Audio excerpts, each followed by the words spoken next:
Hello.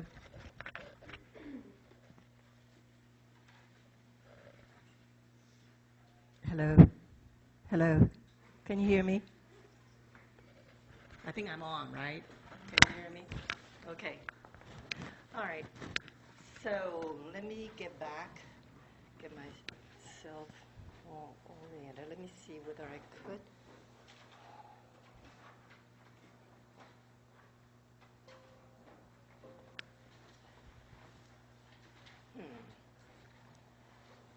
If it doesn't work, then I'll use this.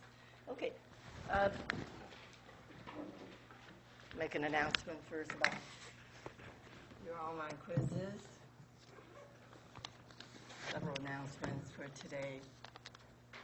Okay, I'm all set. I think you could hear me. Now, I'm sorry to be so rushed in the last couple of classes because we were missing one class on Monday, and I wanted to be caught up finally if I finish these two topics today, because I want to lecture the topic before you do the lab, and that's the reason I want to get everything caught up. Okay. From your online quizzes, the average score was 8.5, which was fine. Unfortunately, there were quite a few students who didn't do the online quiz. If you don't do it, it's a 0.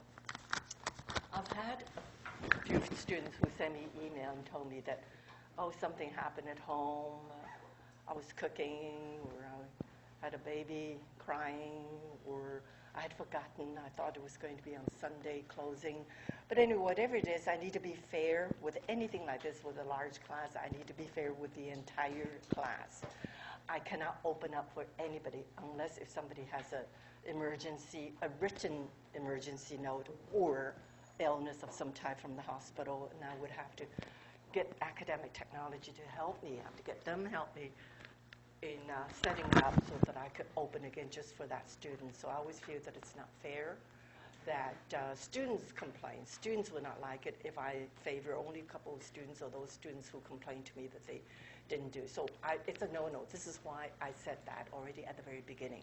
So to be fair to all the entire class, what I do is I could pretty much tell you that since quite a few already missed the online quiz, that means they got 0 on that one, I'll drop the lowest grade for the entire class. So everybody has this opportunity to miss one without having your grade affected.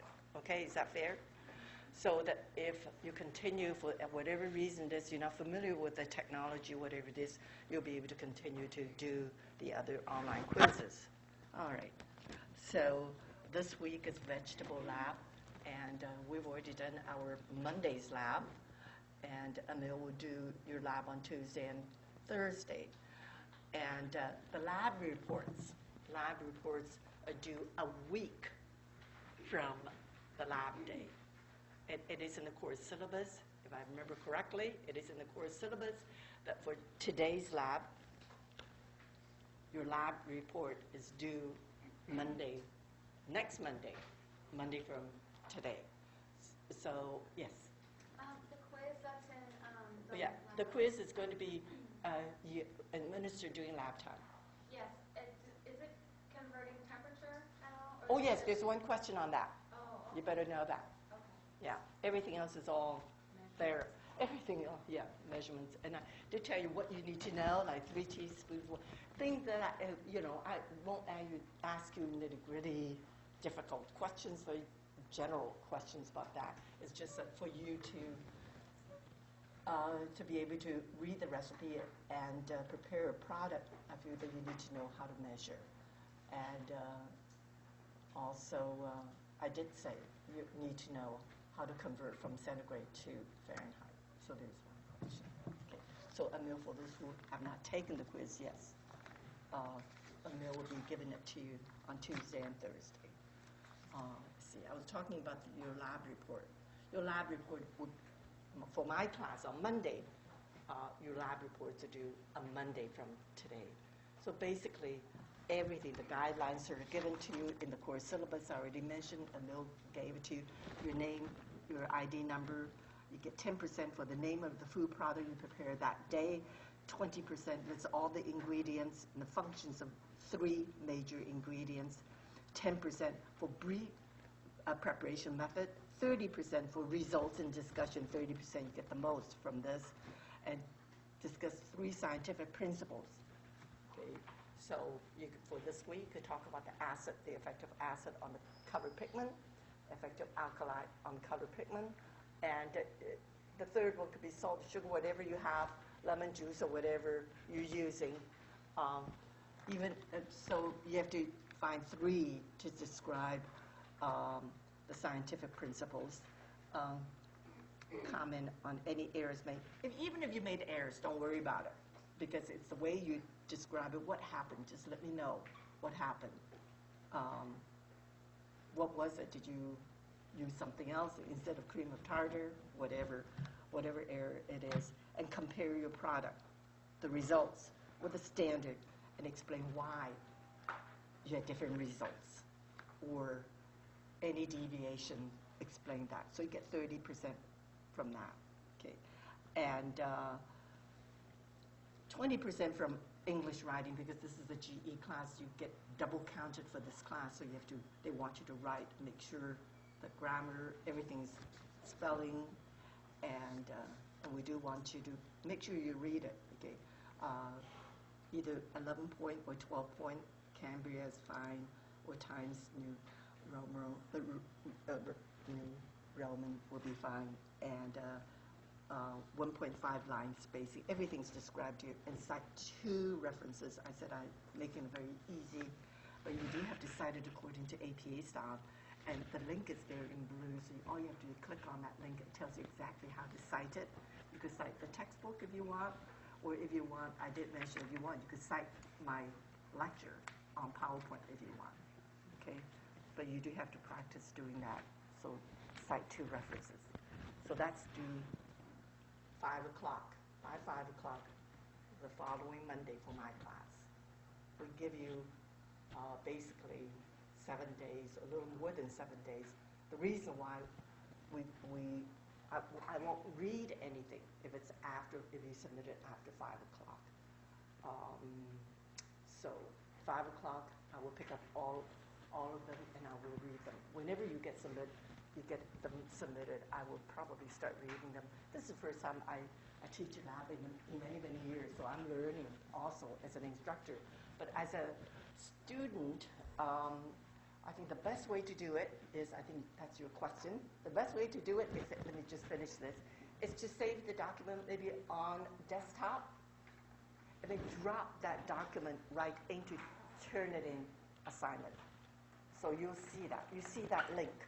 Click on it and drop your document. Try not to write more than a page, or like today's class could be, this week's experiment could only need to be 1 page, but definitely no more than 2 pages. We're not going to read any more than 2. If it's 3/4 of a page, it's also okay. If it's a simplistic recipe, whatever. But you already know the experiment.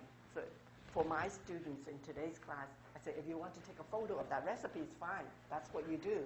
And that's already half of your write-up, what you did, right? I asked for the methodology. So the rest, you just have to find out why it happened. So any questions about that? Because I didn't get a chance to talk about that. I'm doing it piece by piece because students get so confused one week to another. So we're at the point that you need to submit your lab report starting this week. When I cite it, do I have to put it in on a separate page? On a separate page. They will tell you to drop the document in. And the reason why it's the submission time for you, because you were in my class, is 5 o'clock. Because during lab time, you could ask us. I could still show you, as long as your document is ready during lab time, Emil could show you how to drop the document onto iLearn, and I will show you. I'll do the best I can to show you how to drop it. So you still have until 5 o'clock. Got it? Yeah. Just to confirm, this is starting for this week's lab. We'll turn in something next week. We don't have to do anything right up for the night. Oh, no, none from last time. No. Okay. It's only starting this week. Okay. That's why I'm going over this. There was just so much information for us to...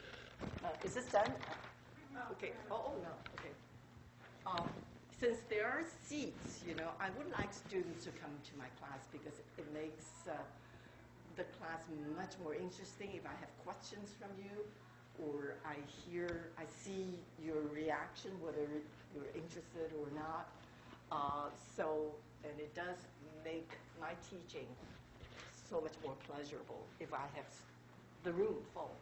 And as I said, it will benefit you more to come to class because you won't have to wait until the CourseStream is on. So whenever, in the past, I've said, if you're on the borderline between two grades, B plus and A minus, if you come to class every single day, I'll bump you up to the next grade. It's only if you're on borderline, that's all. Okay. This is why I wanted the signature page, the attendance page, and we still have seats. Usually only half of the students attend my online classes. I'm already very pleased. Last time, 2/3. This time, a little less than 2/3, which is good. Still good. Okay, so let me see. I have my notes as to what else I need to tell you. Lab reports. Okay. So I think if I could finish, I should be able to finish the topic on nutrition and then emulsion, fats and oils today as a first topic, because next week we're going to be doing experiments on fats and oils. I need to touch upon nutrition. I know a lot of you are dietetics students, so it's very simplistic, because if you study foods at all, if you serve food, your guests are bound to ask you, is it low cholesterol, high cholesterol, can I eat this? I'm on low salt diet, I'm on a low calorie diet. You need to know something about the nutritional aspect of food when you cook food or when you serve food to the guests. So it's only one class. I'm not going to go into vitamins and minerals at all in this class because it's not a nutrition class, but I will give you an overall picture of what nutrition is all about and why nutrition is important for the customers in general. What are some of the information that I think you need to know just as a foods major, food services and management major, whether you're dietetics, you already get plenty of it. In fact, you don't really need to attend this because you probably know more than what I'm presenting. Or some of the other students who are taking this class. Okay, this class is on foods, so this is all that you need, a short class on nutrition. Let's see if I could get this to work. Okay, all right.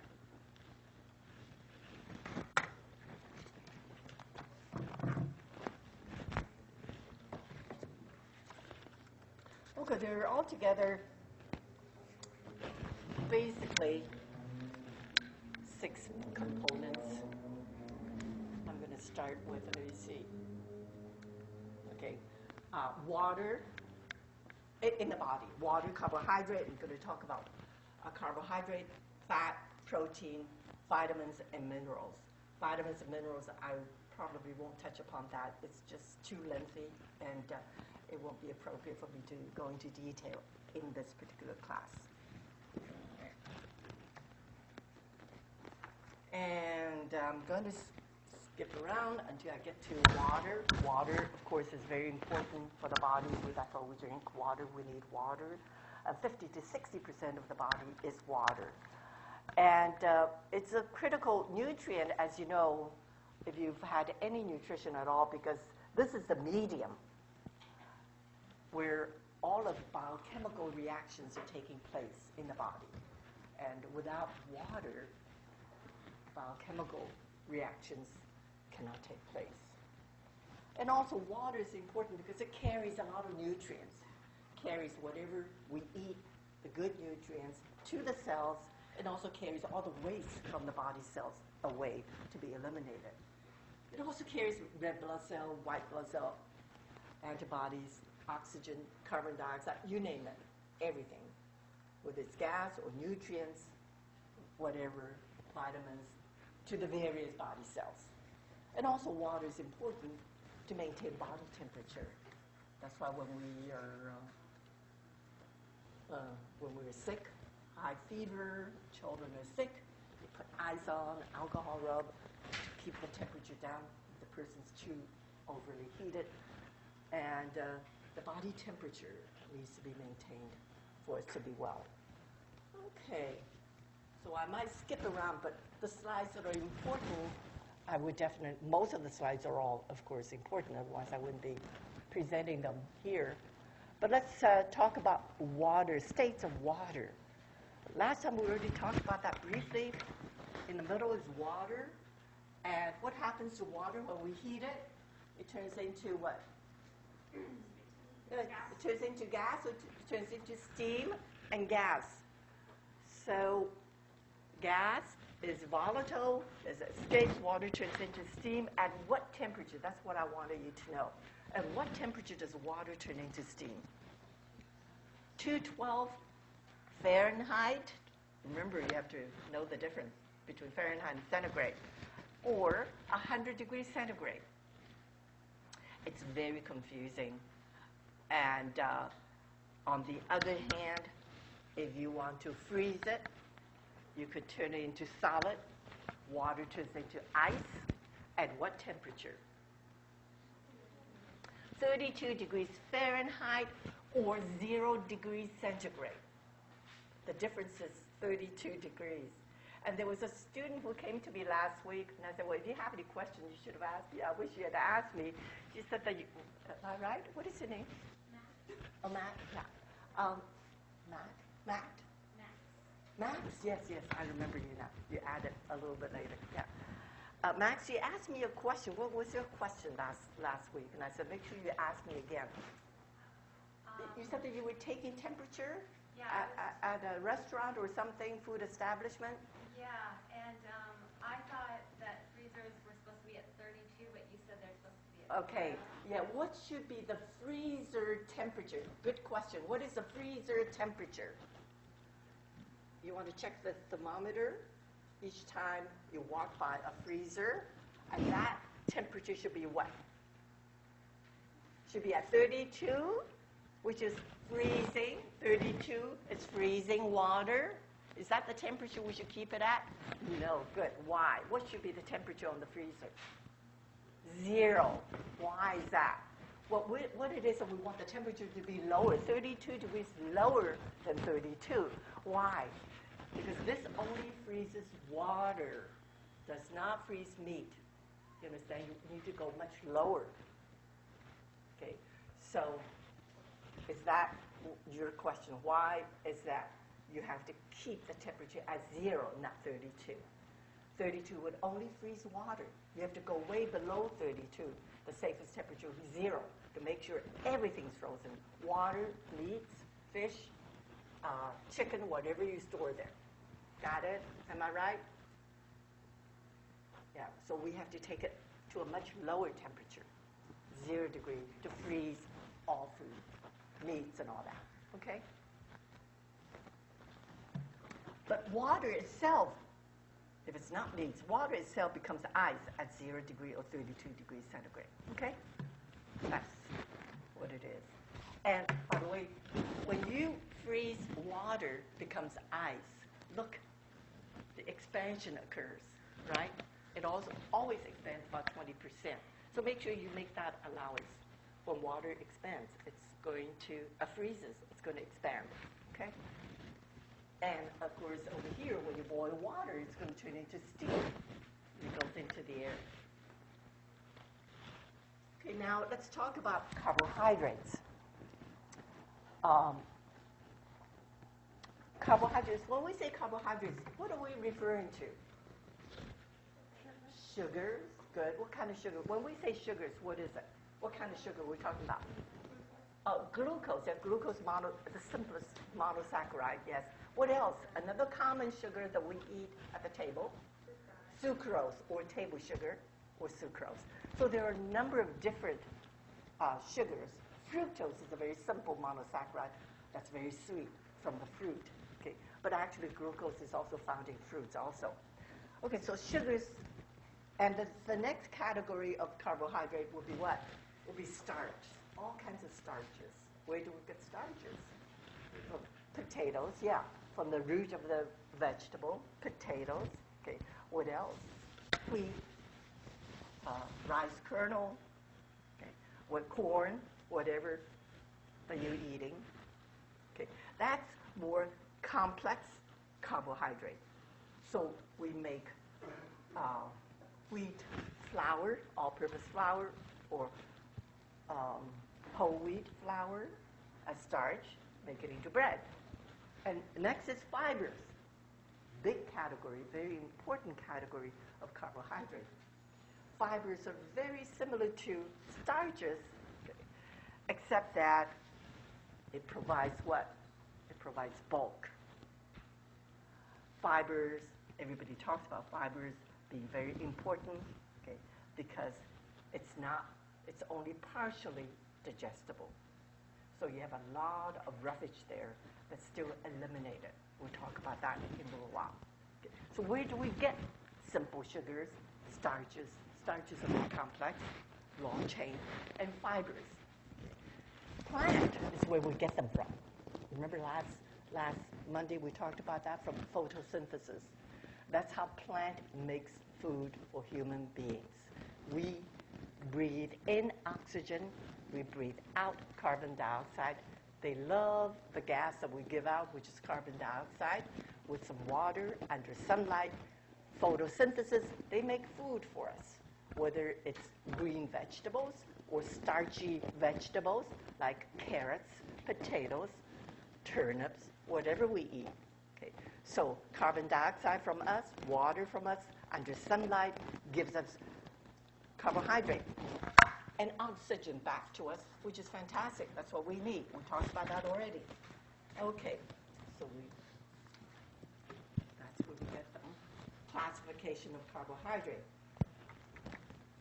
The first kind, mono. What does it mean by mono when we say mono? Gotta watch my time. One. Mono means one sugar or simple sugar. So under monosaccharide, you see glucose there. Do you know where we get glucose? Where do we find glucose? Do you know? Have you ever had your blood test done by a doctor during your annual exam, or your medical exam, or your moms and dads, uncles and aunts, children having the blood test done, and they take a profile of the what? Of all the values, whether it's lipids or glucose. One, what's found there in the blood? So that's an indicator of diabetes. Glucose, yes. Glucose is the smallest unit, monosaccharide. So whatever we eat, when we eat starch of any kind, bread, noodles, pasta, whatever we eat, eventually that complex carbohydrate is going to be broken down to monosaccharide, which is glucose in the blood. So if our body cannot utilize all the sweets or carbohydrate or starches, then glucose is not going to be utilized and glucose is going to show up. So in the blood, if we have high glucose value, it tells us that we're what? We're sick with what? Diabetes, right? Cannot digest the carbohydrates, right? So that's why they always measure your glucose in the blood. Okay. Later on, when we study fat, they also examine how much of your triglyceride you have in the blood. But anyway, we're talking about carbohydrate. Don't want to get confused. So glucose is a monosaccharide, a simple sugar that often is found in the blood, which is the final form in the blood, an indicator of whether we can tolerate carbohydrate. All right. So fructose is also a monosaccharide. Fructose is what's found in fruits, natural fruits. Sweet. It's the sweetest form. So when we eat fruit, whether it's apples, pears, or oranges, they're sweet. It's sweet with what? Taste that fructose is very, very sweet, and that's why they could extract it. They use it in sweet drinks. Sometimes when they use it too much, it's not good because there's too much of the monosaccharide. But anyway, the natural fruits have a nice balance of monosaccharide, which is often glucose and fructose. Okay? So fructose, again, is a monosaccharide that's naturally occurring in fruit. Okay, galactose. Galactose is a simple sugar that's found in milk. However, galactose it never exists as galactose because it's always combined with glucose to form lactose. That's what you find in milk. So galactose, let's forget about it because we cannot find, unless if we want to analyze it in the lab, we could find, of course, galactose. But normally it exists as lactose, which is a disaccharide coming up. Okay, so all those three are typical monosaccharides. I would like you to know glucose, because that's what you find in the blood, which is the final form, the smallest unit of carbohydrate. Okay. I'd like you to know fructose, which is a monosaccharide, because that's what you eat from natural fruits. And sometimes because it's so sweet, they use it in drinks. So you've got to take a look at the label to see how much of the fructose you're taking in. But galactose, you very seldom see it, so forget about that. But I need to put it there so you know. It's a simple sugar of lactose. Okay, so now we're going to disaccharides. What does it mean by disaccharide? The word itself, di. I just want to make sure everything's going okay. Every once in a while I go over there to make sure it's still on. Okay. All right, so what does it mean by di? Good, means two. That means two monosaccharides joined together. Okay, so they join hand in hand together. Disaccharides, two monosaccharides. Okay, so typically sucrose, I would like you to know sucrose. What is another name for sucrose? Table sugar, good for you. Well, we eat all the time in sugars. Take for your coffee or tea. Sugar is sucrose. I would like you to know that. So a disaccharide is made up of two monosaccharides. So what are the two monosaccharides make up disaccharide? It's glucose and fructose. Glucose and fructose makes up sucrose. But I'm going to show it to you later anyway. Maltose is also disaccharide. It's glucose and glucose together. Okay. And lactose is glucose and galactose joined hand. All that I need you to know is sucrose. That's all. All of those three, because you commonly use it on the table at all times, every day, practically. You say what, just for reference? So for reference, what makes the maltose maltose, glucose, and glucose. For your own information, if you're interested, if you're a nutritionist, and for lactose, it's always, of course, galactose and glucose. So what's common there?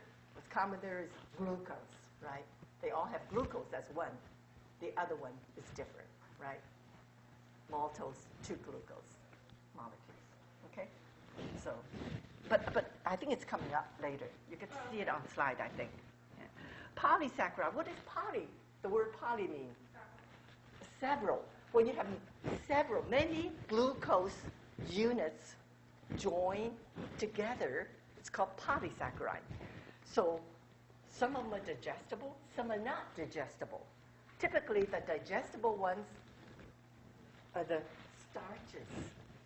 What are the starches? Name me some starches. A lot of these glucose units join hand, together. A long row of glucose. Okay, so can you name me some starches that are polysaccharides that we eat every day? Bread? Bread is a starch. What else? Rice? Potatoes, good. Typically corn, whatever. Starchy food. Any of the starchy food would have many of these monosaccharides together. Okay, some of them are undigestible, indigestible, cannot be digested. So if they cannot be digested, typically they're fiber. Fiber. Okay, we'll talk about fiber. They're not digestible. That's why they get eliminated. That's why it cleanses your colon, cleanses your intestine. Okay, all right. Go to the next slide. So monosaccharide, I don't want you to know the chemical structure, but I just thought you'd be interested in knowing. Look how interesting. They look like tabletops with legs. Isn't that interesting? Okay. Glucose, fructose. Okay. They look actually quite different. Okay. The first one's glucose. Glucose, a hexagon. 1, 2, 3, 4, 5 hexagon. How many? 1, 2, 3, 4, 5, 6 hexagon. Fructose is quite different. I'm not going to ask you this. It's pentagon, 5 only, 5 sides. It looks like a tabletop. I just want to show you that's how they look like. Okay, these are the molecular structure. And galactose, I don't want you to memorize the chemical structure. But sometimes when you have it there, I gave it to you because it would be interesting for you to keep as a reference. All right. Okay. And disaccharide, remember we said disaccharide is when 2 sugars, simple sugars join hand in hand? Okay, so that's how they join. When they join, like when we join glucose with fructose, it's sucrose. Okay, so instead of writing it down, I gave it to you. Right now, you have it in your notes. So it's easy to know. Lactose will be galactose and glucose. And maltose, we already said glucose and glucose joining hands. So disaccharide, okay? And polysaccharide, when like starch, look at starch, all the glucose joined together, polysaccharide. Starch will be purely all digestible, all glucose units joined. Okay, but take a look. Cellulose, starch is only the alpha 1,4 linkage. This is 1,4 linkage. If you reverse this, it will be beta 1,4 linkage. Then it becomes fibrous. Just one linkage. Turn the other way around.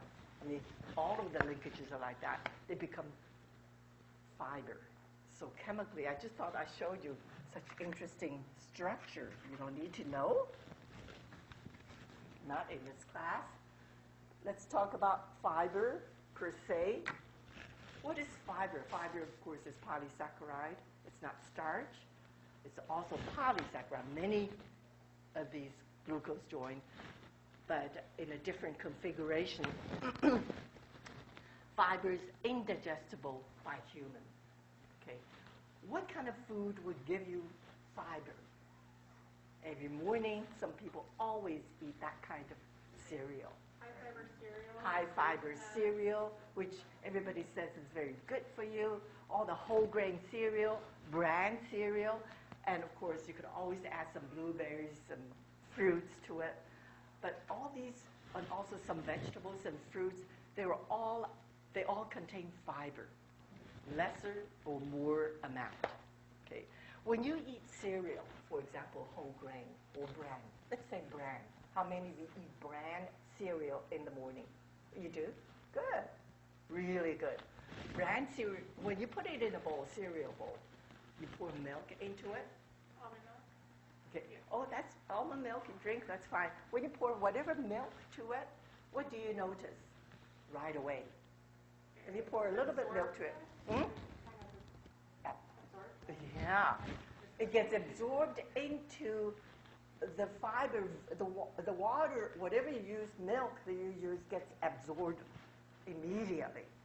So you have to put more milk often to it because the liquid is gone. It's all absorbed. So it absorbs a lot of water. So if fiber absorbs a lot of water, then it increases in bulk. When it increases in bulk, it does so in the body also, in the intestinal tract also. And people, many years ago, 20, 30 years ago, they were studying this a lot. Okay? Why is it that fiber is good for you? Why do we need to eat more bran? At that time, everybody was advertising bran muffins, bran cake, bran bread, everything, bran, everything, high fiber food. It's good for you.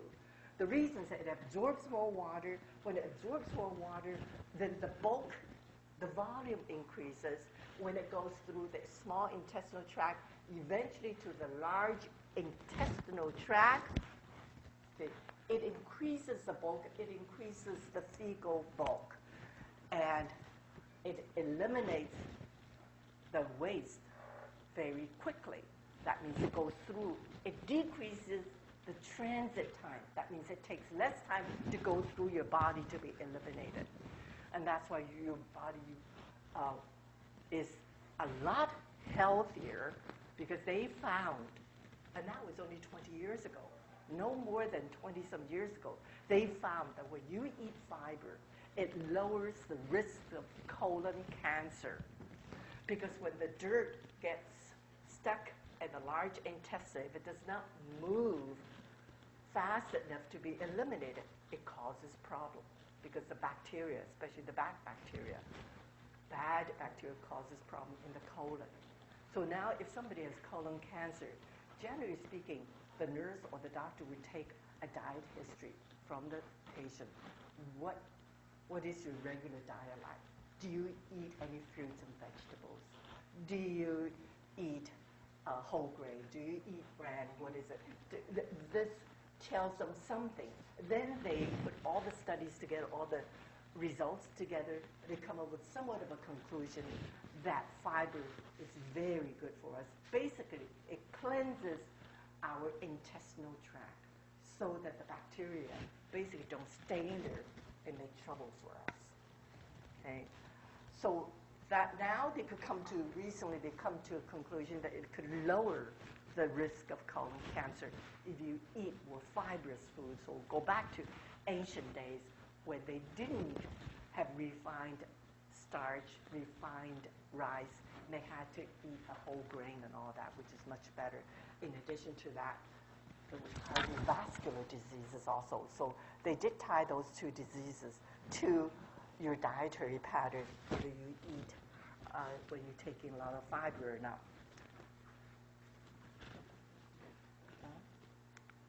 Okay, now let's talk about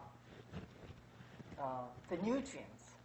We talked about carbohydrate, we talked about the nutrient fat. We're going to talk about, after fat will be carbohydrate. Carbohydrate we talked about fat and protein. Very briefly protein, very little. But fat we need to talk about because it's a common topic of interest to a lot of consumers who are very health conscious. Now, first of all, not all fats are bad for us, and just because fat causes problems, it doesn't mean that we have to eliminate fat completely from our diet. Okay, fats serve certain functions. One, it gives us energy, especially for those who are from some of the other countries who may not have as much food as we do. 1 gram of fat gives us 9 calories. Kilocalories is the same as calories. Whereas 1 gram of protein or carbohydrate only gives us what? 4 calories. So it doubles the calories. So if we eat some fat, that's why we get a lot of energy. So after we eat a fatty meal, right away we feel we're full because we've had a lot, concentrated source of calories. Fat is also important, of course, to insulate our body from any physical damage or cold weather. So we do need some fat. Every two things, oh, why are you losing so much weight? You need some fat, to help you go through the cold weather, whatever. I don't know. So number 3, fat. There are certain fats that are very essential. We do have to have certain amount of essential fats, which are omega-3 and omega-6. What's the omega-3? What's that from? Fish, yeah. Fish oil. We never realized the fish had done so much good for us. I remember when I was at University of Toronto and I was enrolled in their PhD program in nutritional science. But of course, my husband moved, so I didn't finish my PhD there. I had to move elsewhere to get my doctorate. But anyway, at that time, my major professor's she was well known for her main research topic, which was omega-3. So when I tell people about what I initially started doing was omega-3 in rat studies. But of course, I didn't get a chance to finish. We only stayed there for 2 years, a little less than 2 years, and I brought my graduate courses over to another university, but I could not take my research with me. But I did a lot of just review literature. It was very interesting at that time. That was the time when they first started studying omega-3. They found out that fish oils are so good to the human body. Okay, what is omega-3 6 then. That is omega-3 is fish oil. What is omega-6? Comes from what? Good for you. Vegetable oils. That's something that they already knew for a while. Vegetable oils are always good for you. So that means we should not depend on fat from meats, whether it's pork or beef. So these are the essential fats, and also fat. You have to have a certain amount of fat because we need to transfer a lot of the fat-soluble vitamins in the body. There are a lot of fat-soluble vitamins that the body cells need. So fat is necessary to transfer from one part of the body to another. Typically, we call it the ADEC. ADEC is vitamin A, vitamin D, vitamin E, and vitamin K. Those are the fat-soluble vitamins. And the last is a fat is also essential because it gives satiety value. What is satiety value? Do you know the meaning of that? Fullness, good. Fullness. It makes us feel full. Because if you drink just sweet drinks all the time, no matter how many calories you take, you don't really feel full. But if you eat a meal with fat, finally feel like you've had a meal, you stop. But you don't want to eat, but yeah. Fiber too? Is fiber Oh, helpful, or is that? Oh, fiber also, yes. I'm only talking about fat. I didn't get a chance, but fat is more so. Okay, sometimes, you eat something very fatty, you get full almost right away. Yeah, I didn't get a chance to cover it all aspects. You're right. Now, let's talk about fats a little bit more because it's such a big topic now. Fat is basically, I don't need you to memorize the chemical structure, but sometimes that's the only way I could illustrate to you what fat looks like. Okay? Fat, when we talk about fats, and I'm a little ahead of the game, so let's talk about fats. Fats do not dissolve in water. If you have a beaker, and if you have water here, and if you pour some fat here, oil here, or something fat, we call it oil if it's in the liquid form. We'll call it fat if it's in solid form, right? So fat, generally speaking, floats at the top, right? So fats do not dissolve in water. They float on the top. They don't like each other. Fat and water get separated. Okay? We'll call it fat if it's a solid at room temperature, such as animal fat. When you see the white fat around a piece of steak, that's a solid fat.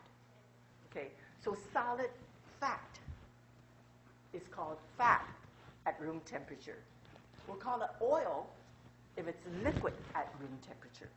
But even if it's liquid, it would still float at the top. They don't mix together normally. Okay. And fat of any kind, okay, is glycerol. This is glycerol, sketchy, which consists of 3 carbons. As I say, I will not test you on chemical structure at all. I just want to explain it. The glycerol and fatty acid, you need to know fatty acid. If you have glycerol with 3 carbon atoms, and of course it's all H's.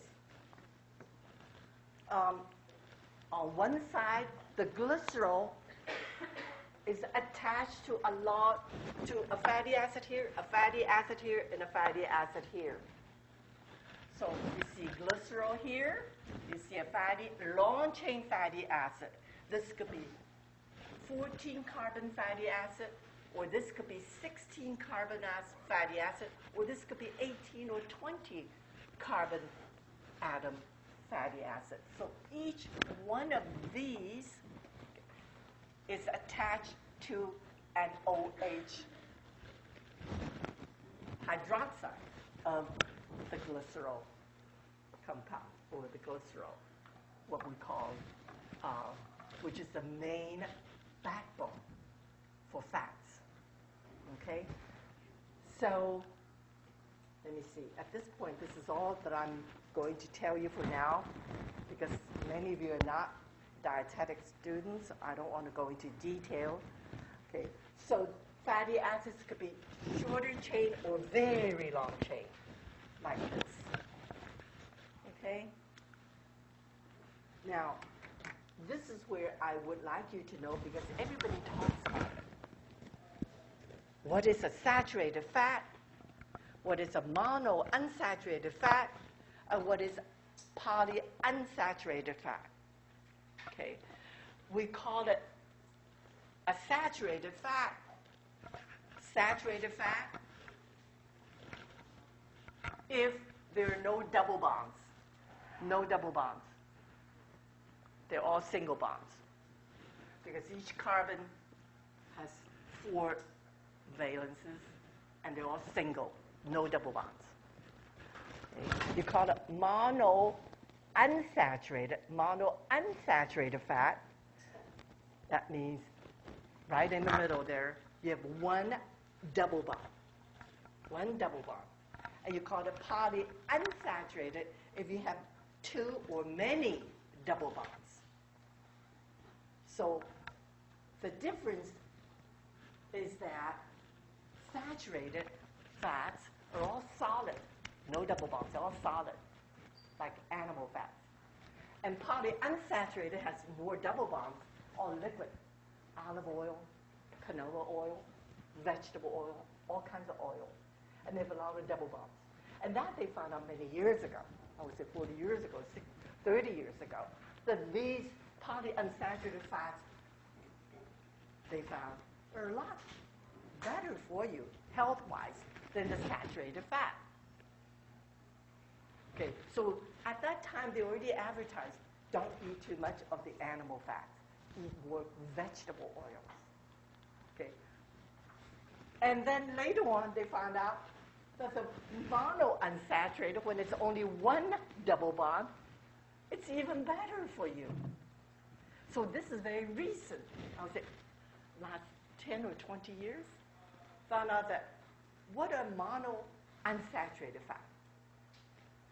Monounsaturated fat. Do you know? Only has monounsaturated. Does anybody know? Avocado is good for you. Avocados and all the nuts are very good. Nuts, but not coconut. Now, coconut is a different story. But nuts like almonds and walnuts and all the nuts, yeah. Olive oil, good. So all of a sudden, we say that monounsaturated is so much better than, of course, the saturated. And it's even better than the vegetable oil. So now we advertise, eat almonds, eat walnuts, eat nuts of all kinds, eat avocados, and everything that you mentioned. Okay? So that's what everybody's been talking about. That's why I would like you to know what saturated fat is, what monounsaturated fat is, and what polyunsaturated fat.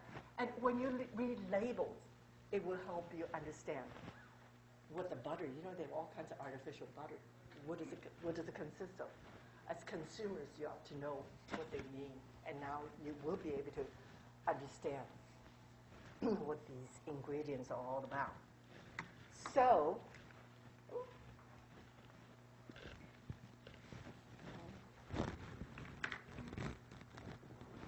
did I touch it?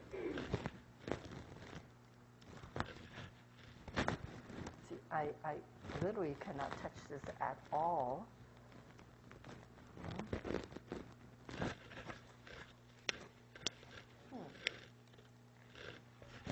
Well, before, all that I had to do was just to touch it, and it came back. Why?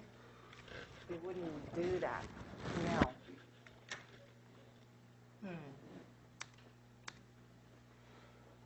Sorry. Now, what do I do?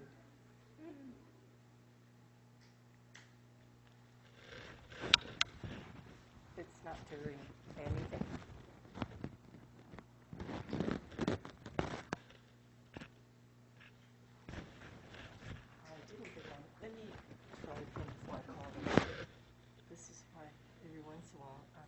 time just to fix this. This is on. This is on. Press it again. And this is on. And let me see. Oh, it's shutting down. Sorry about that. Now I have to restart. Oh. On.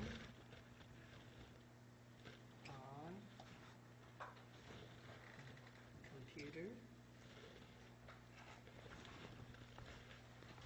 Now, you turn it off.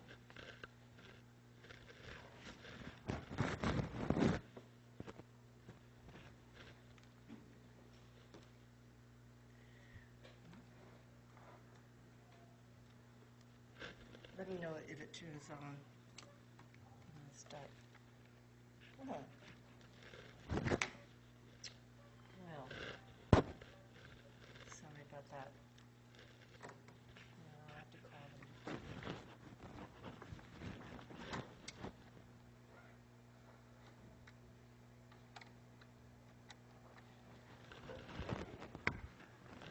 No input is detected. Yeah, I am in, let me see, Humanities 129, and all of a sudden got turned off the laptop. I don't know why. I restarted, and it wouldn't come on again. Correct. It just says Hitachi. No input is detected. PC. No, I don't know how. Just a minute. Functions and F8. Hold on.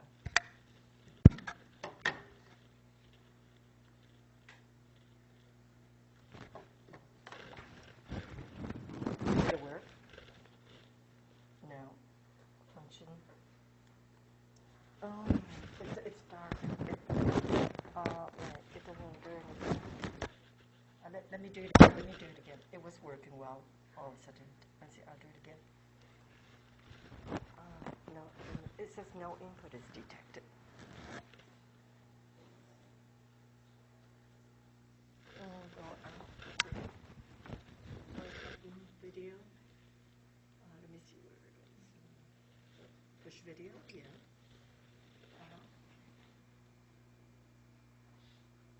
Go back. Let me see. This is laptop, just laptop, no input detected. Hitachi. Now let me turn on. Should I turn on the on button? On the computer? Yeah. Yeah, it was on. Should I turn it on again? No. It's blank. My computer's blank. I just turned it on.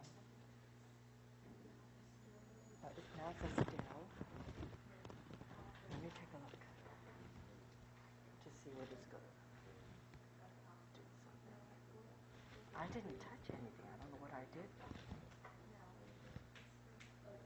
How did that happen? Do I need a wire? If I didn't touch anything, it goes to sleep. But now.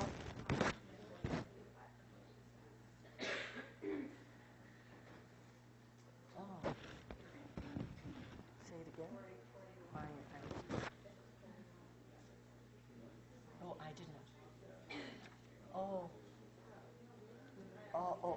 didn't know. I have to do that another time, but for now,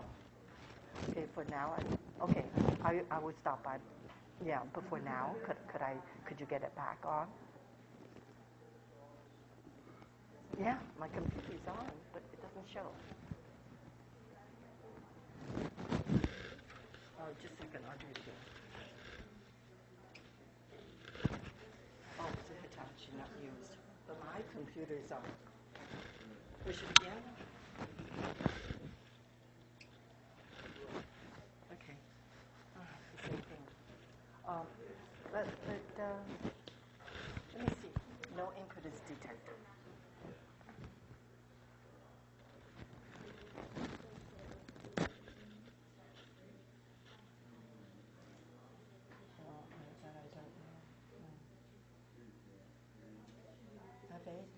the two computers.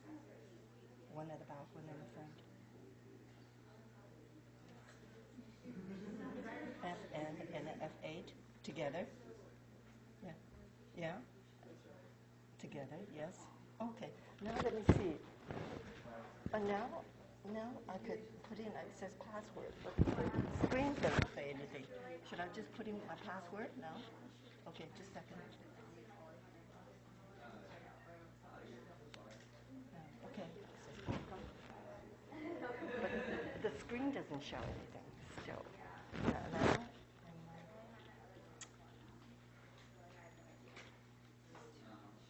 Yeah. Now I have my again. Yeah. Let me do it again. Okay. No, it's just the screen is not showing because my computer is working well.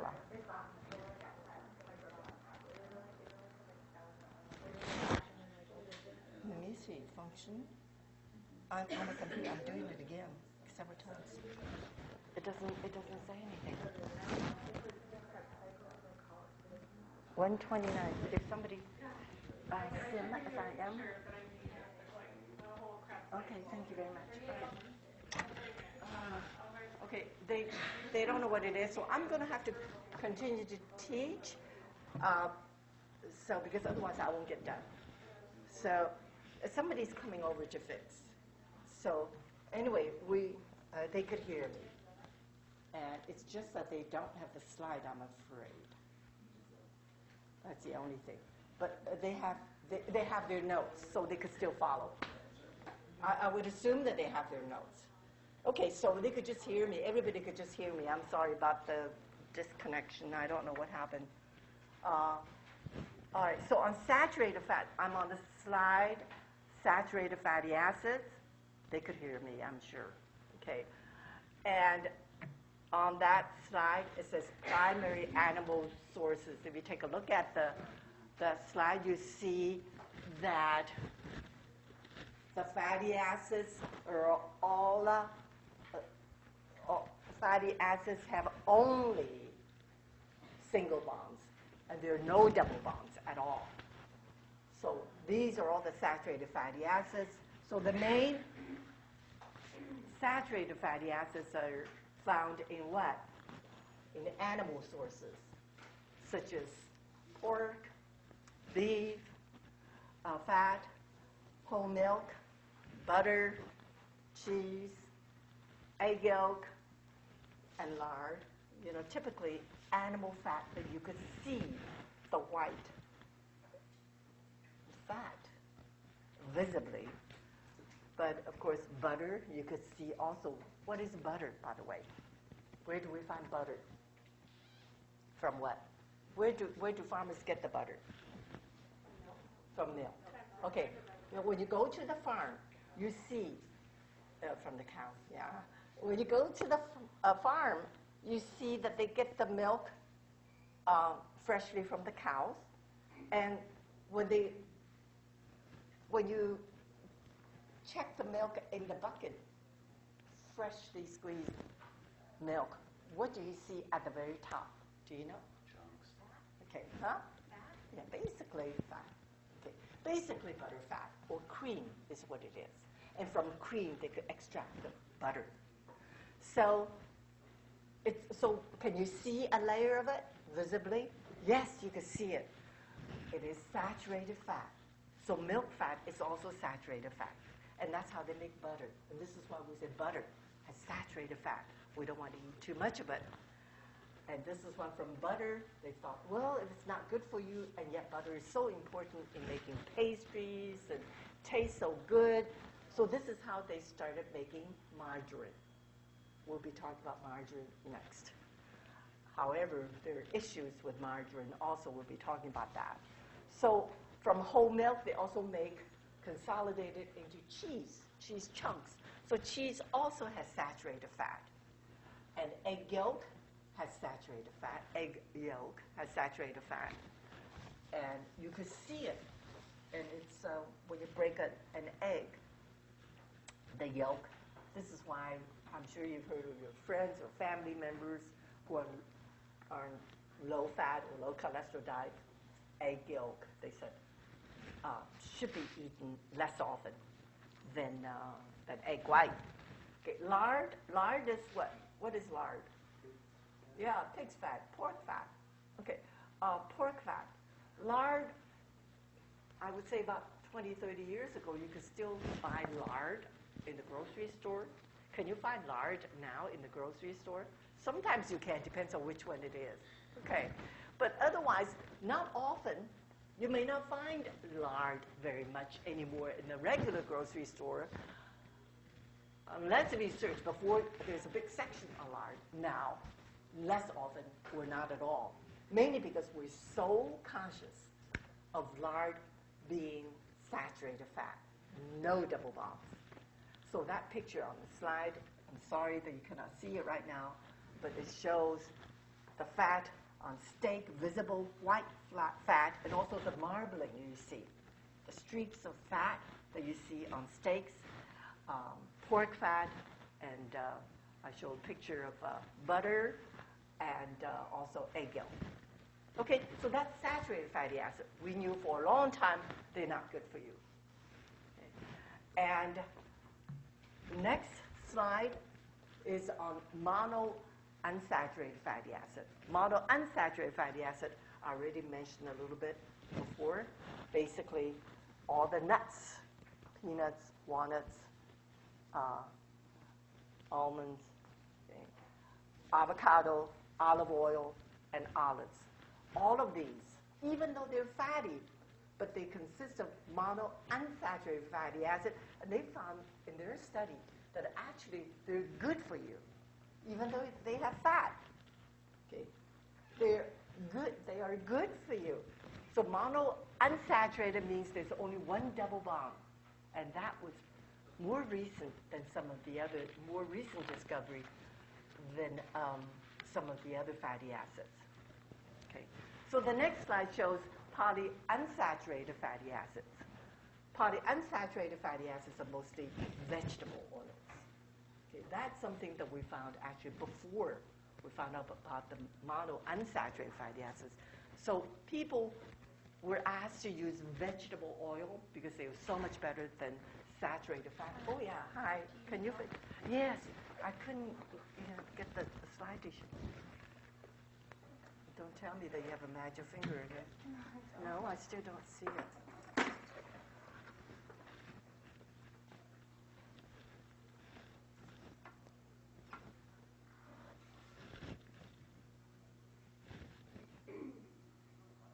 Is this? Oh. See, this is what I see.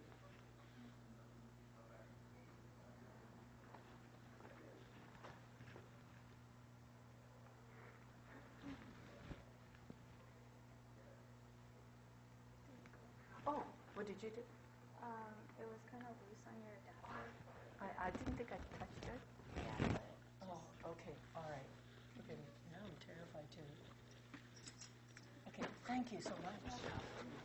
Appreciate it. I hope I don't have to call on you again. I'm on nutrition. Where is it? I at home I put them all on one side so I wouldn't get it. Now it's all mixed up again once I'm here. Third row from the top. Huh? Go down. Keep going down. Because I don't have my eyeglasses. Up two. I don't have my eyeglasses. I'm kind of like blind. Huh? Ah, here. There you go. Thank you. Thank you. Now, I'm not going to touch it. Okay, let's see where we are. We're at the Yeah.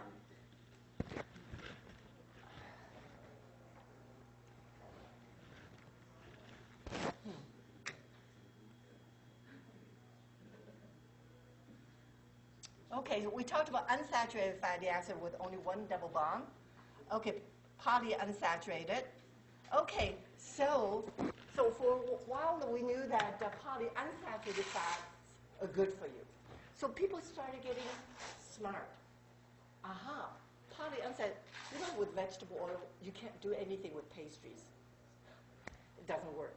You cannot use oil to make pastry. And later on we'll talk about why, because it's not plastic enough. So what do? So the food chemists started to get smart.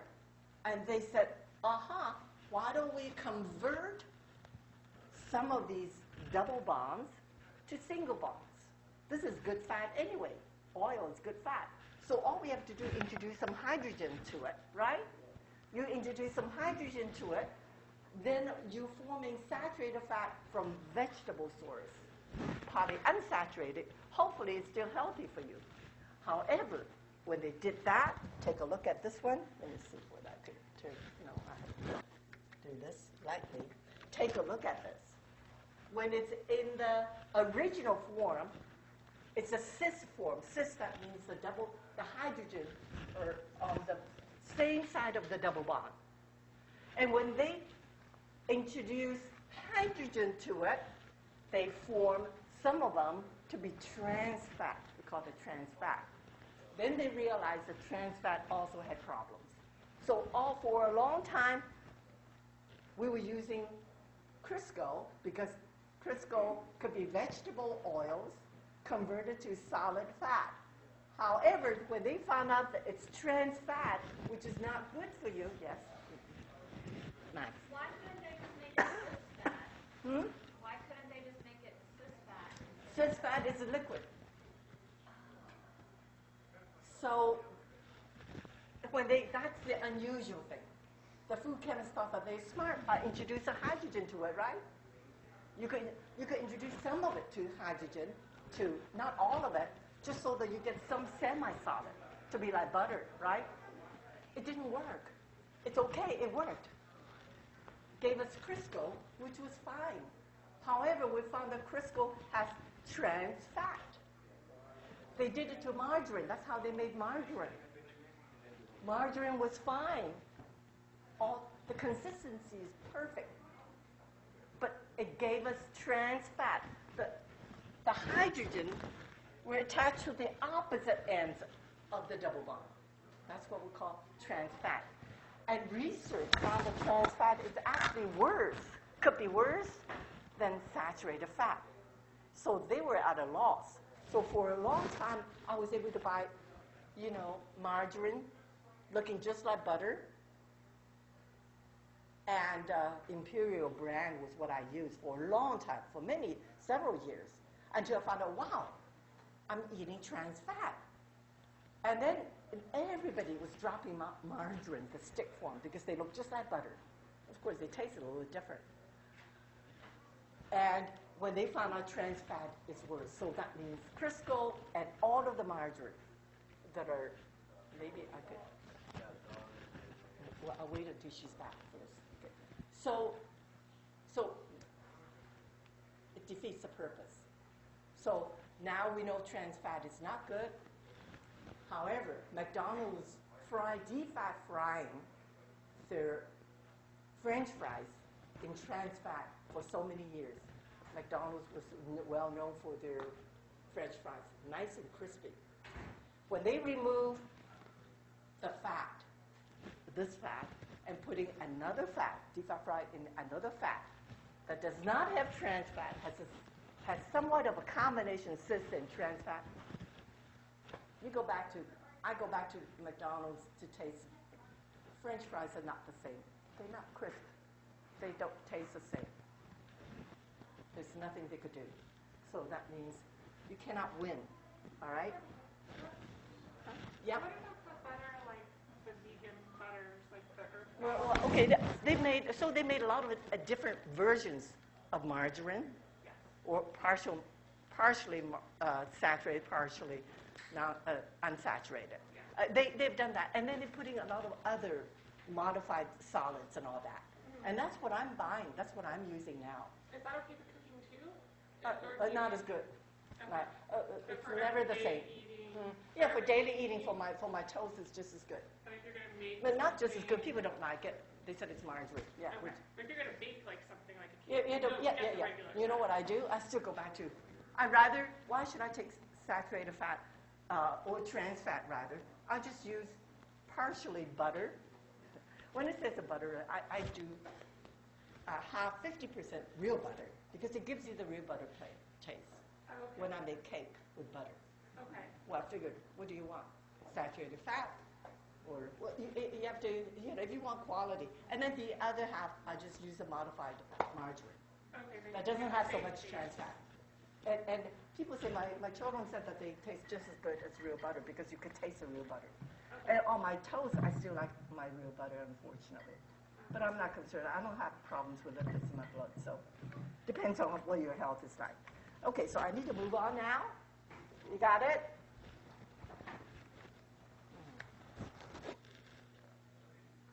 Okay, phospholipids. Okay, because I have to cover fats for the next. I'm going to move along very quickly now. Phospholipids. So we know that this part is water soluble, and this part is fat soluble, right? Okay, but when it's attached, it's saturated fat. It's fat. Okay, now what is phospholipid? Phospholipid is when you have glycerol, two fatty acids only, and you have a phosphate. You have a phosphate group, which is water soluble. So here you have water soluble part and fat soluble. Fat and water soluble. So it exists as dual function. So phospholipid is glycerol plus two fatty acids and a water soluble component such as phosphate. Because one of the fatty acids is now replaced by a compound that contains phosphorus, which is water soluble. Okay, now this is very important for you to know because next week we're going to be doing mayonnaise. And the best known phospholipid that's very, very useful in cooking is lecithin, which is found in egg yolk. In fact, if we don't have egg yolk, there are a lot of food items we cannot make, especially dessert items, because lecithin is naturally occurring in egg yolk. All right, we're going to come back to it again later on. I have to move on now. Phospholipids. Now we're on cholesterol. You don't need to remember the chemical structure. I just want to show you. Look how different cholesterol looks. Does it look like fatty acids and fat? Not at all. Cholesterol is an entirely different compound. Okay? And that's all that I wanted you to know. Very different chemically. Okay. However, the blood cholesterol is also very important for us to know because anybody who has high cholesterol has a high risk of cardiovascular disease. So if we eat a lot of saturated fat, if we eat a lot of cholesterol in the diet, we have a very high risk of cardiovascular heart disease.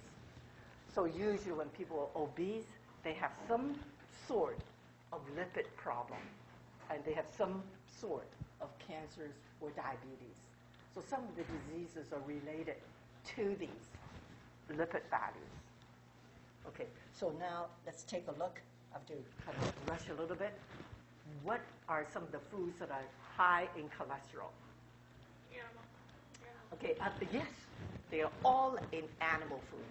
Okay, okay. Remember, okay, if you take a look at this, eggs, whole milk, fatty meats, or fatty meats. Thus far, I don't even dare to touch this very much because I don't want to.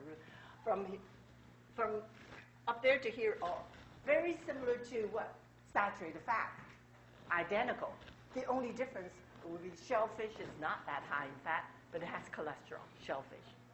Okay, but nowadays they say, well, shrimp, if you eat some, it's not that bad, but don't eat too much of it if you're on low cholesterol diet, okay? And if you take a look at it, they're all animal foods, which is different from saturated fat. Okay? Remember, unsaturated, basically avocado and all that, and that's all vegetarian, okay? So if you take a good look at it, it's all animal food. So if I give you a listing of food, avocado has high fat, right? Avocados. nuts have a lot of fat, but they're monounsaturated, which is good. So I give you some nuts, avocado, and steak, red meats, okay, organ meats, which one is which. Okay. Cholesterol, one thing you do know is that they all come from animal sources. A lot of them are similar to saturated fat, other than organ meats and shellfish, those two. Okay? But a lot of people are on low cholesterol diets. So if you ask, is this high cholesterol for consumers, you ought to know the difference, cholesterol and saturated fat. And so you ought to review your notes. I will ask you food sources of cholesterol, food sources of fat. Okay. Protein next. I'm not going to say very much on protein. Okay. It's for growth. It's basically for the body mass, body cells, hair, skin, and all that. Okay. And I'm just going to quickly go over. We said that for carbohydrate, starches are made of glucose. Excuse me.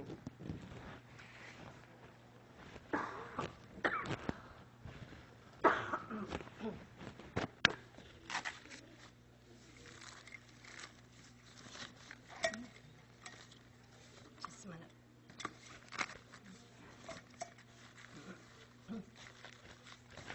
It's okay. No longer coffee. Okay, trying to get water.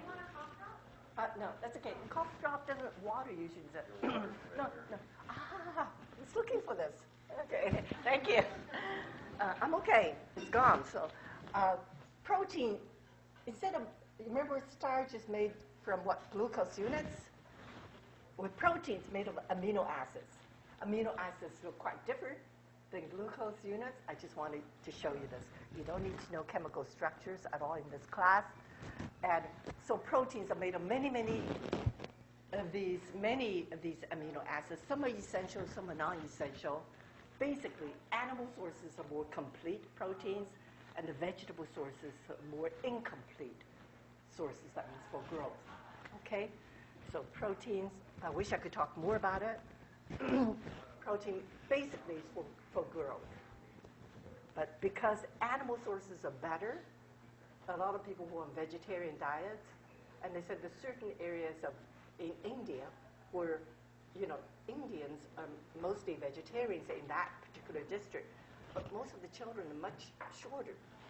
So if you have, if they're allowed to have animal protein, milk and meat and all that, they grow a lot taller if you want your children to be nice and tall. Okay, this you do need to know, because everybody talked about this, is there's only 3 nutrients that give you calories. Carbohydrate, except for fibers, of course. Depends on what kind. Sometimes they have a combination of fibers and carbohydrate. Carbohydrate, protein, and fat. They give you calories. And for carbohydrate, 4 kilocalories per gram. For protein, 4 kilocalories per gram of protein. And for fat is 9 kilocalories per gram of fat. And this is why they say if you want to lose weight, don't eat a lot of fatty food. Okay? And I just put there, I won't ask you this about alcohol. Somebody asked me this in class. 1 gram of alcohol gives you 7 kilograms, which is pretty high also. I won't ask you that, but you need to know carbohydrate, protein, and fat. Okay, so how many calories do you think we need? Okay. Approximately, I'm not going to go into detail, approximately female about 2,200 and male about 2,900 kilocalories. Okay. However, we basically eat a lot more than what we need. Can you imagine? Enough food is manufactured for every American to consume 3,800 calories per day. We don't need 3,800 calories, but of course a lot of it's wasted, but most of it's gobbled up. We are having a lot of problems in this country from obesity and overweight. So basically, what are we hoping for? We're hoping for people to be eating less, especially food that's high in calories. And take a look at the trend. In 1999 or year 2000, 55% of the population were already overweight. And of those, about 1/4 that were identified to be obese.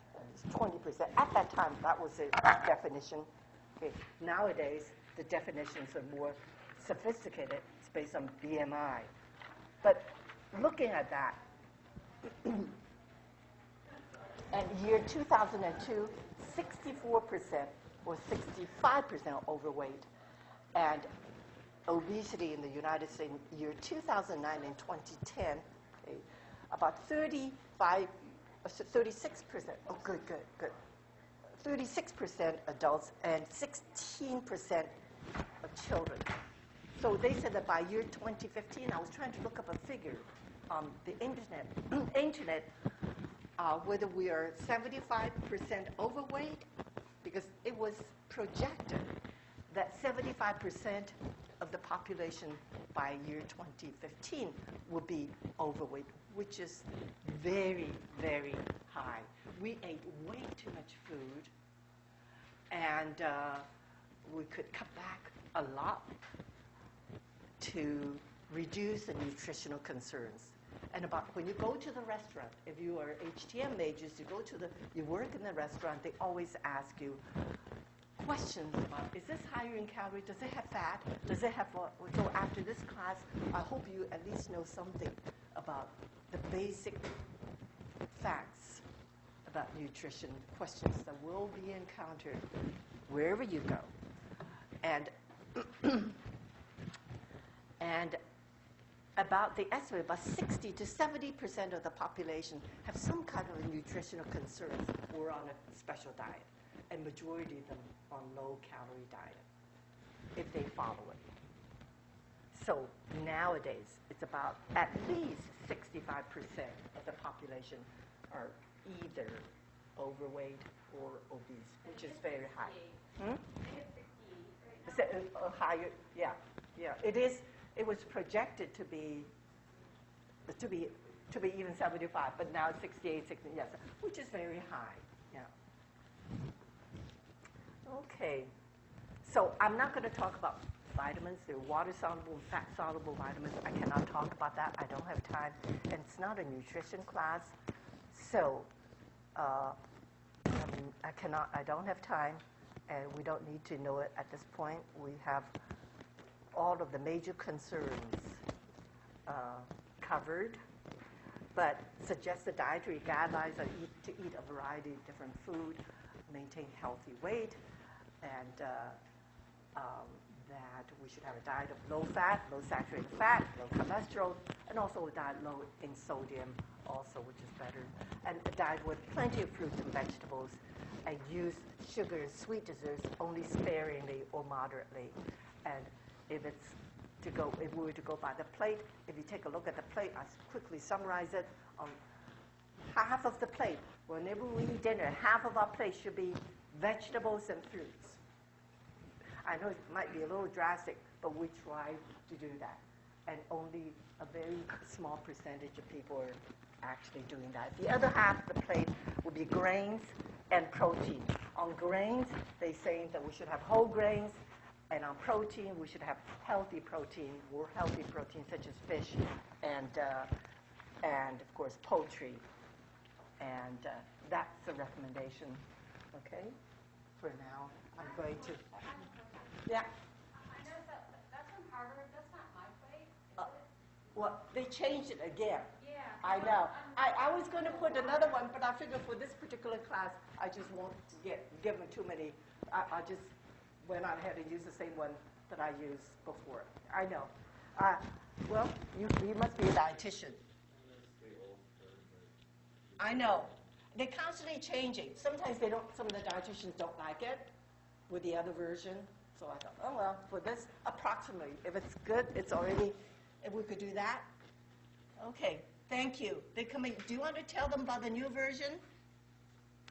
But I think for now, let's just forget it. I need to cover fats. No, I have no idea. I just Okay. noticed that there was I know, but water they, instead of milk. oh, yeah, I know. How do I, I'm afraid to touch it at all. I want to remove this and cover fat.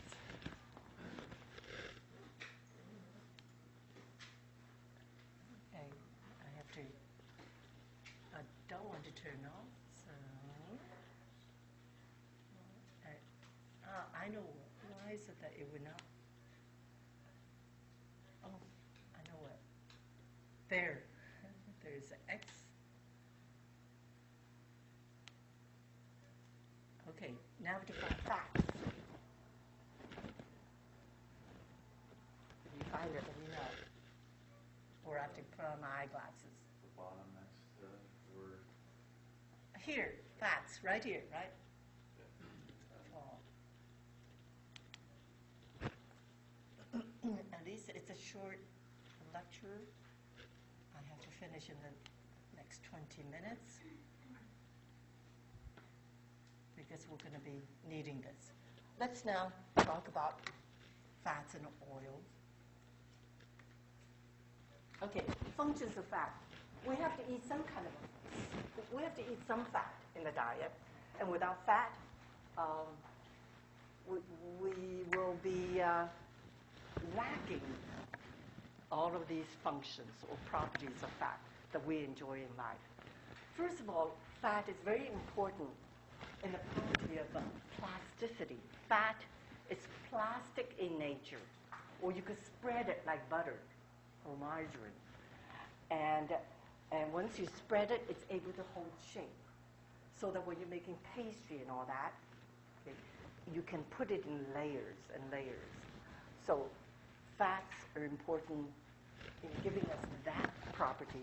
The next, fat is important when we do baking because it shortens the product. Shortens, when it shortens, that means it cuts through the gluten strands that we find in grain products. So later on, right now we don't quite understand it. Later on when we talk about pastries and other products, you see how fat plays a very important role in that. It tenderizes it. Okay, so if you try to, I know the experimental foods for the dietetic students, I know sometimes students try to make cookies with no fat. Are they successful in making it? Without fat, it doesn't, shorten means tenderize, okay? The cookies will be what? Hard. Because you don't have the fat to tenderize by cutting through the gluten strands. So it'll be very hard. Crispy is okay, but you could barely even eat it, okay? So shortening means tenderizing. The fact is very important with fat if you want it to be edible.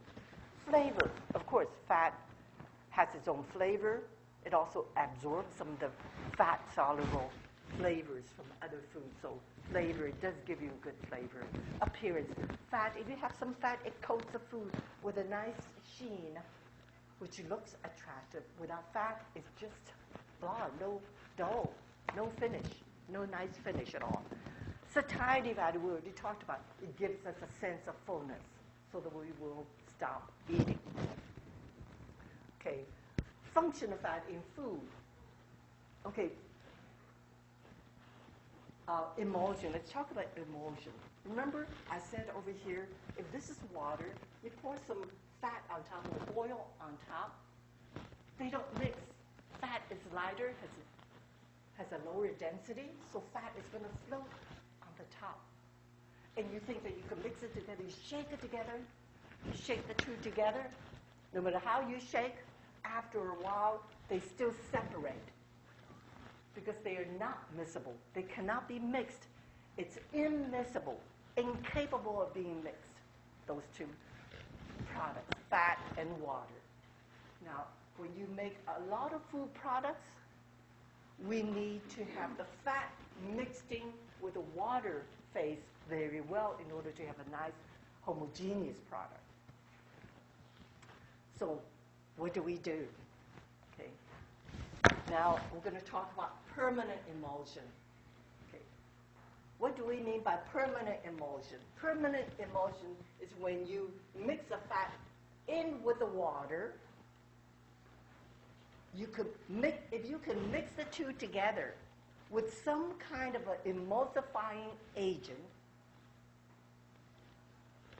to keep them separated, I'm going to have to redraw this.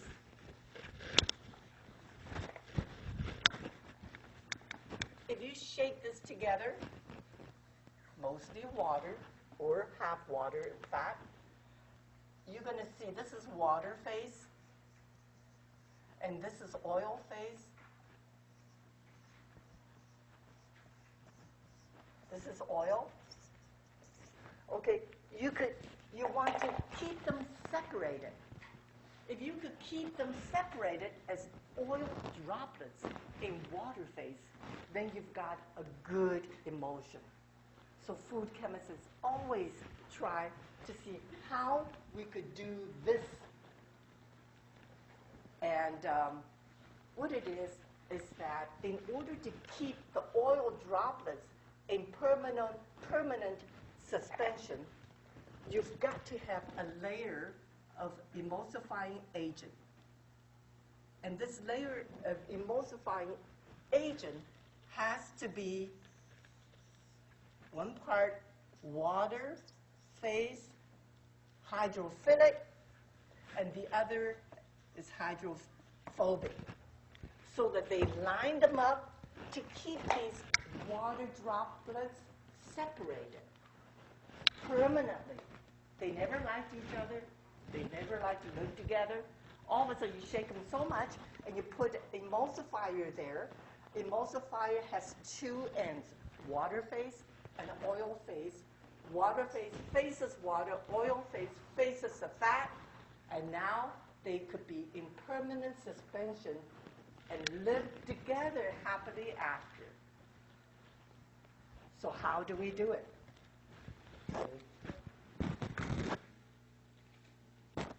I already described to you already, let's say, there are altogether two types of emulsion. One is oil in water, which is this. I demonstrated how oil droplets could be in permanent suspension throughout the water phase. And an example of this is mayonnaise. We're going to be making mayonnaise next week. And there is another emulsion, which is water in oil. And water in oil will be typically butter or margarine. It's fat phase, but water droplets inside the fat, such as margarine. Okay, so those are the two different types. And if you take a look at this photograph, and this is what I meant, the oil phase is a discontinuous phase, whereas the water phase is a continuous phase. And then these droplets could be kept separate like that permanently. This is oil in water emulsion. An example of that is mayonnaise. Okay? And this is the reverse, is when water is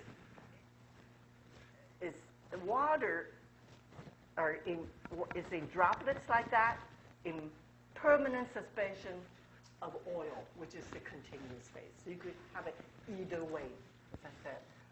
But typically, the reason why I talk about that is I remember earlier I said egg yolk has a natural emulsifying agent because it has egg yolk has what? Has the water phase, glycerol phase, and also the fat phase. I'm sorry, egg yolk. Yeah, did I say egg yolk? Yeah, I did. So I don't know if I missed out anything, I'm almost there. I want to make sure I finish. So, okay, so the next slide is going to show you. The next slide is going to show you exactly what I was trying to tell you here. When you have an emulsifier, an emulsifier would look like this. Naturally occurring hydrophilic end and hydrophobic end. What is hydrophilic end? What does that word mean? Liking what? Liking water, good. Hydrophobic would be what? Not liking water. Okay, so hydrophobic, dislike water. So which end will be pointed at? If you have, whichever face it is, if you have mayonnaise, such as, what is mayonnaise? We introduce fat, droplets of fat into vinegar, and we put the egg yolk in as an emulsifier. So where's the oil?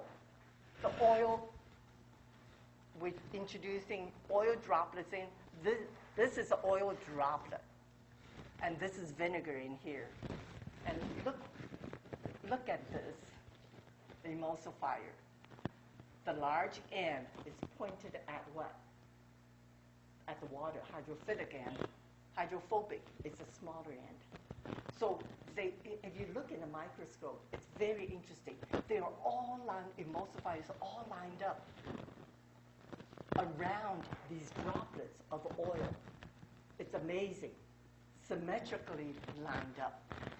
If you keep beating it, as you introduce very small amounts of oil into the vinegar or the lemon juice, okay, you're going to keep these oil droplets so small, and these are the droplets as discontinuous phase, and then the lemon juice or the vinegar will be the continuous phase.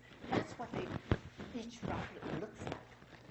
In order to keep them completely separated, they pretty much have to be, you see, look at it. It's completely, almost completely covered by the emulsifier.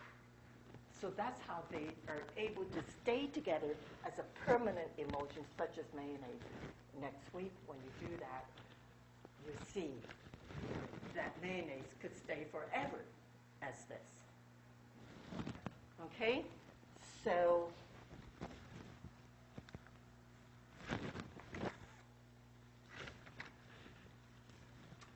lecithin, remember we said the egg yolk is very important because it's the only common food that is the best emulsifier.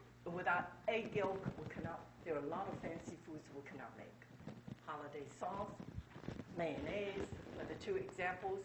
And what it is that it has lecithin.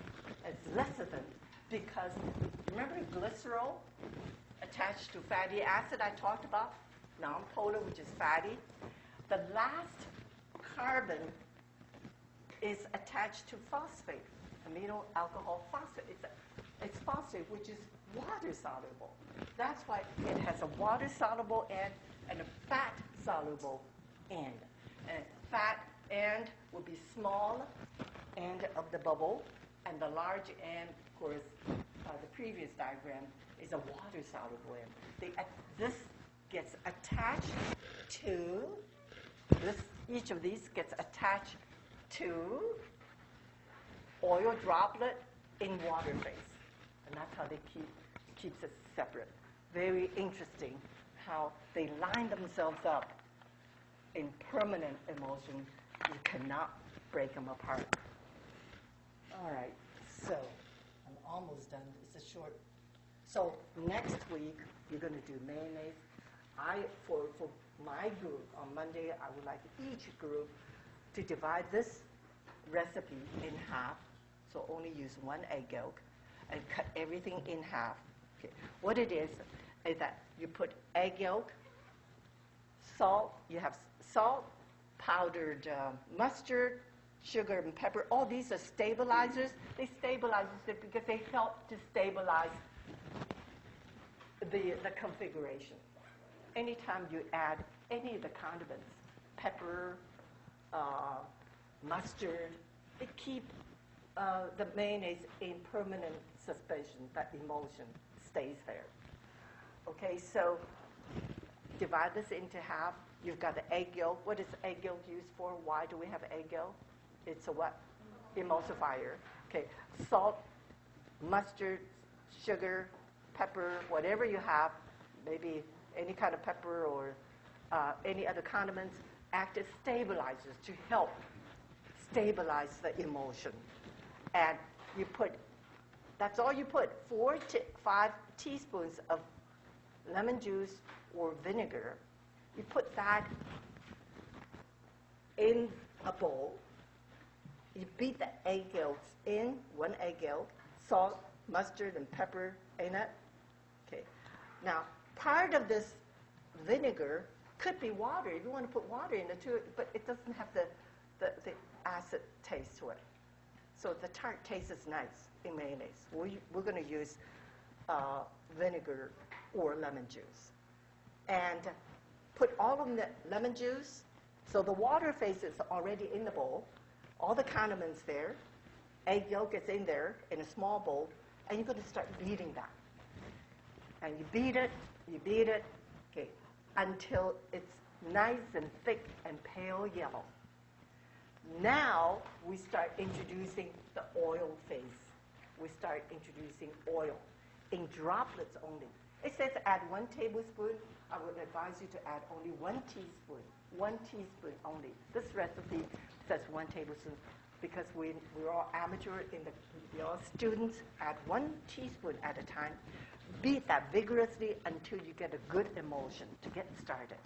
Then you add another teaspoon to go slower. You're bound to be successful. Otherwise, you waste it because once it gets curdled, you cannot reverse it.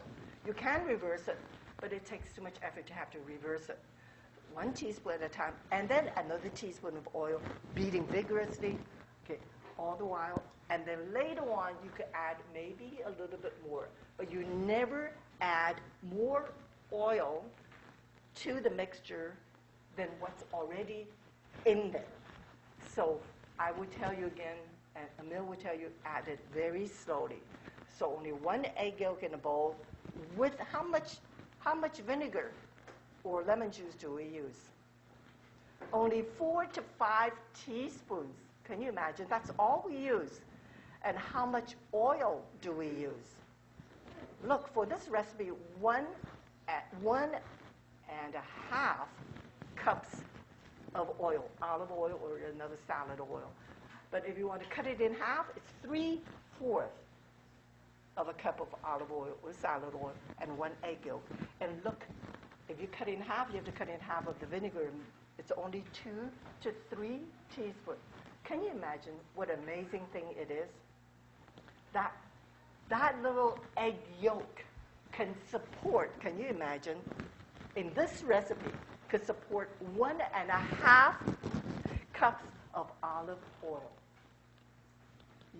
Can you imagine that? It's an amazing job. So this is why egg yolk is fantastic. It's a fantastic emulsifier. It's able to do this job with as little as this much vinegar or lemon juice, and you could eventually putting about a cup or a cup and a half or 2 eggs for every 2 egg yolks. Why is the emulsifier used when you have like vegan mayonnaise? If it's not egg? If it's not egg, why can't you? Well, if it's not egg, it depends on what. I'm not sure. We could try it. I don't know how similar it is. It depends on whether it has an emulsifier that has 2 components to it. One has to be hydrophilic, liking water. The other one has to be hydrophobic. Then you could have the same thing to occur. I know. Not only that, egg yolk has a problem, right? Egg yolk has what problem? Raw egg yolk we're talking about. Salmonella. Yeah, we have a salmonella problem. That's why, of course, we're very careful. We want to make sure that we buy before us we're healthy. We've eaten freshly made mayonnaise for many years. Nothing has happened. But of course, for the stores, you don't want to store that for too long. We just make it freshly in the lab. We could eat it. It's okay. I would say you shouldn't be worried about it. Okay, but we want to make sure there's no broken egg. Any of the shells are still healthy and clean. If you want, you could wash it with warm water and sanitize it to make sure that the egg is clean to be. But it is an egg yolk is still the most amazing emulsifier. If you see, you keep doing this. Wow, I really poured half a cup of oil It could still take more. Yes, it could still take more. And it becomes such a large mass of emulsion. It's amazing. A permanent form of an emulsion that could stay forever like that. And if you were to buy mayonnaise from the store, I could tell you there's a difference. Homemade mayonnaise tastes different, tastes so good. Let me see, oil, let me see, volume.